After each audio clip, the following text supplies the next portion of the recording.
From time to time, when we revisit 60-Minute stories, we find dramatic changes, and this is certainly one of them. When we first reported this story 10 years ago, the Russian medical system had all but collapsed. We went to St. Petersburg with a team of American doctors who were determined to do something about it. They came from Children's Hospital in Oakland, California. Calling themselves Heart to Heart, they were spending their vacation time giving little Russian children with heart problems a chance to grow up and lead normal lives. Russian doctors didn't have the skills to perform even simple heart surgeries considered routine in the United States.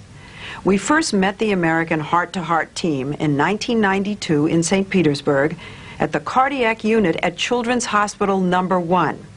Here's how we reported it then. These children are dying. They're so weak, they squat instead of stand, and even have to walk that way. Some can't walk at all. Their parents carry them everywhere. They were born with congenital heart defects, and if they'd been operated on as infants, as they are in America, they'd be leading normal lives. But these are Russian children, and the surgery they need is almost impossible for them to get.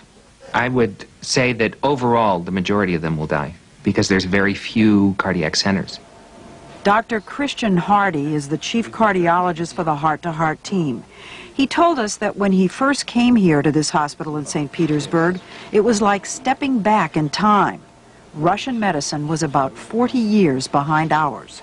We saw patients laid out on beds with IVs that weren't sterilely inserted.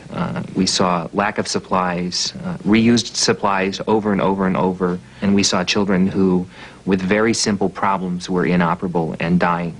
I had a little boy run down the hallway, got halfway down the hallway, started teetering a little bit, and then he squatted down. And I went to find him fanning himself very blue. And I was actually quite worried at the time. I was afraid he was going to get into deep trouble right there in front of me, and picked him up. The Wretched's family had been told repeatedly by Soviet doctors that 2.5-year-old Andrei wouldn't make it to his 3rd birthday. So it's very common for this to happen with this heart lesion. They read about the Heart to Heart program and took a 20-hour bus ride to get here. We have the blood available. Dr. Hardy told the family Andrei could finally get the surgery he needed. We're planning on doing him first thing in the morning. But cardiac surgery is high risk, especially here where the surgeons don't have the diagnostic equipment they need to know ahead of time exactly what they'll find. Andrei's heart was far more damaged than the medical team had suspected. He survived the surgery, but after he was transferred to the intensive care unit, his heart started to fail. The Americans and Russians teamed up to do immediate emergency surgery on Andrei right there in the intensive care unit. In my opinion, the worst is over. But the worst wasn't over. Andrei's kidneys began to fail, and the hospital didn't have the diuretics that could have saved his life. The next day, Andrei Wretched's died. I take this all very personally. These are all my little kids, all my little children. And when we lose one, we lose a little piece of us. Our medicine is fantastically poor. Dr. Mark Silberman, the Russian head of cardiology at the Children's Hospital, works closely with the American team. Was there no sophisticated medicine being practiced anywhere in the Soviet Union at all?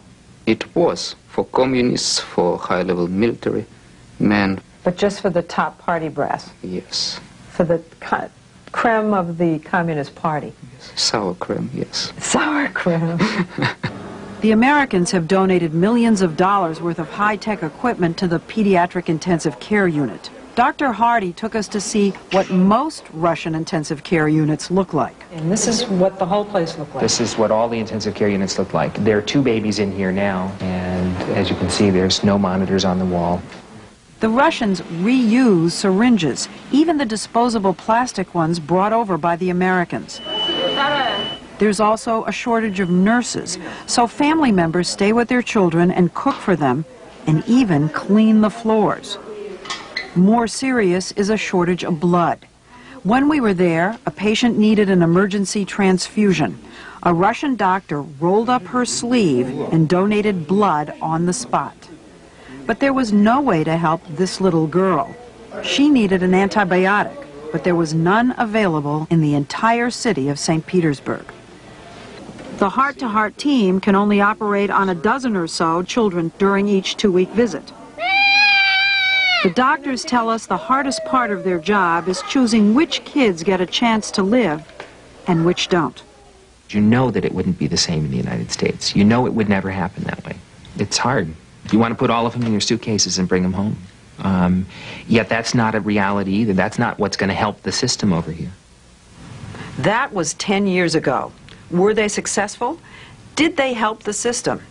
Well, we went back with Dr. Hardy to find out. And at least in that cardiac unit, we found the answer is yes. Oh my. We found the ICU a totally different place.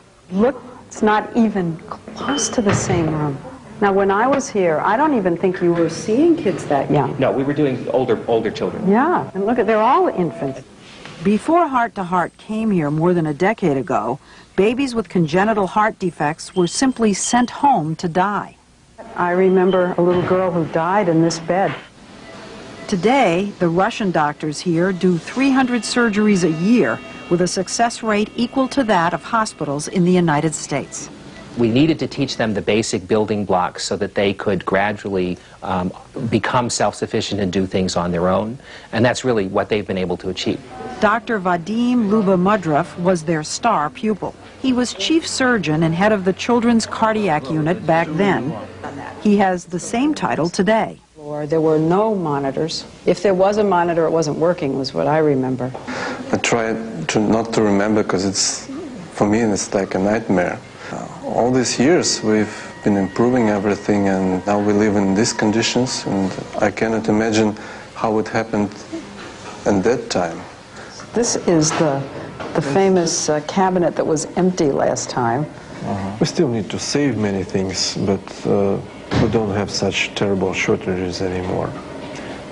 You can't say that about the Russian health system as a whole. In most places, illness and mortality rates are rising. Doctors have to scrounge for essential medicines. Even other parts of this hospital are struggling. But Dr. Lubomudrov's unit is still supported by donations mainly from the U.S. One benefactor from Virginia raised over $2 million to pay for renovations and essential supplies. A grant from the Conrad Hilton Foundation and Toshiba paid for this new $2 million cardiac catheterization lab for diagnosing complex cases and determining if a child's defect is operable or not. It's very eerie to be right here. Right here was in the recovery room where little Andre's bed was 10 years ago. When we were here, little Andre Retches died. It was devastating. If he were here today, would he die? Probably not. That's one of the difficult things, you know, as we've seen the program grow. You think about how, well, gee, if we had just done him today, maybe he would be alive. But you can't turn the clock back. You have to go with what you have. And at the time, that's all we could offer, and it wasn't enough at the time. But today, we have the satisfaction of knowing we save children like him. What about the other children from our first visit? Remember this little boy? He was operated on, and today at 18, he's a healthy university student. Molchanov? 10 years ago, Dr. Hardy also saw 8-year-old Sasha Molchanov. He's working real hard. Sasha was operated on and discharged from the hospital. Without surgery, his life expectancy was only another 3 or 4 years. Today, 18-year-old Sasha knows he's one of the lucky ones. I feel like a normal, healthy kid. There are practically no restrictions. We consider it like a second birthday, a miracle. Thanks to the help of the American surgeons, we are grateful because they returned our son to life. Sasha's perfectly healthy now and can barely remember the days when his heart was so weak his lips turned blue and he had trouble walking even the few blocks to school. And he's only one of the miracles. Since 1992, the Heart-to-Heart team, Americans and Russians, has operated on about 2,900 children.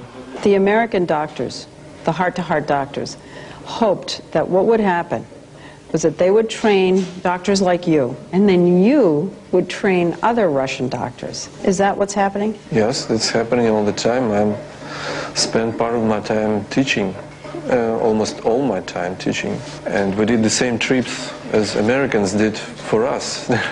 While the Russian health system continues its decline, this program stands out. Dr. Hardy's dream has come true. This trip has been particularly wonderful for me to see other children and see how it's been able to come to fruition. Hi, how are you? Well, come on, give me a hug, need hugs. How are you? During our visit, several of the children whose lives were saved came back to thank Dr. Hardy. Sir? Walking into the unit, seeing the smiling faces, the children who benefited from the program, that was certainly our dream. I don't think I really believed in my mind that it would ever get to where it is now.